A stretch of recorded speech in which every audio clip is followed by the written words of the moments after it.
I got some great grades, and I got an offer into medical school, and I got into medicine, and I was studying medicine at Queen Mary's for 2 and a few years, but I never gave up the music, you see. It was always a passion of mine.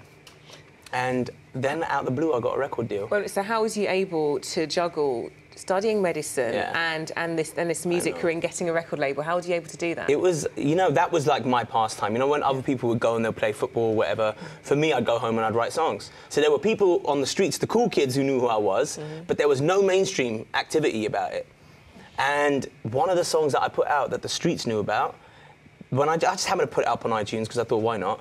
It got to number 12 in the UK charts.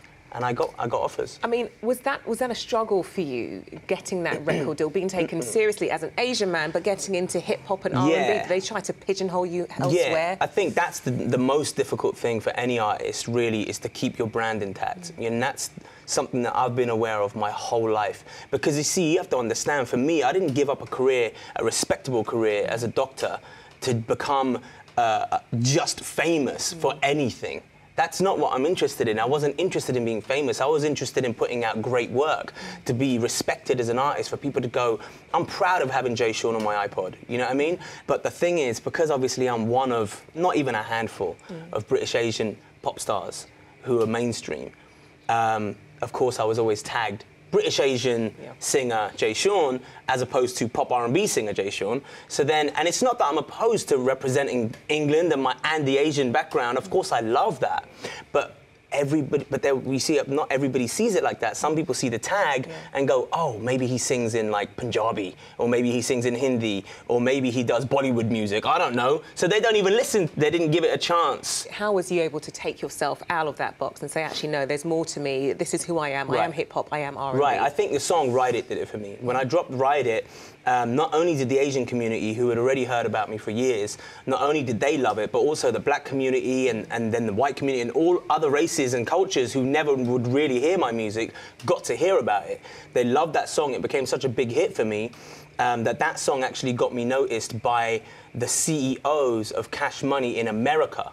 What do you think the music industry in London needs to do to make sure that people and artists aren't pigeonholed just on the base of how they look? I think England really is at the forefront of being a melting pot of all cultures. It is. There used to be times where you didn't see Indians on television, or if you did, it was the corner shop guy in EastEnders. But now they're just a lot more. They're not as stereotypical, and we've managed to fit in and blend really well, And I think England does a great job of doing that. OK, so now you're back in London, now you're back home, and you're doing a lot of work in the community, including that was going back to your school. What was all that about? So I wanted to go back to the school just because I heard that they had launched their own record label, which was amazing to me. See, when I was in school and I was learning, it was just learning piano and violin at lunchtimes, right? Now, their music classes, they actually learn how to produce music on the same program that us professionals are using. So you can learn from a young age how to make music that we're making on a professional level. And I just think that's amazing.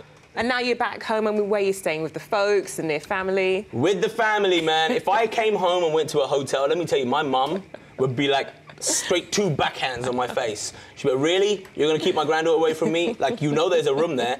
And I don't mind. It's great. I mean, like, I miss my fam. I miss my my friends and stuff. All of this stuff is wonderful and it's glamorous and it's beautiful, but it lacks substance if you don't keep those real people around you, and the people who are so honest with you and just will tell you exactly what they think and keep you grounded, man. That for me is the most important thing.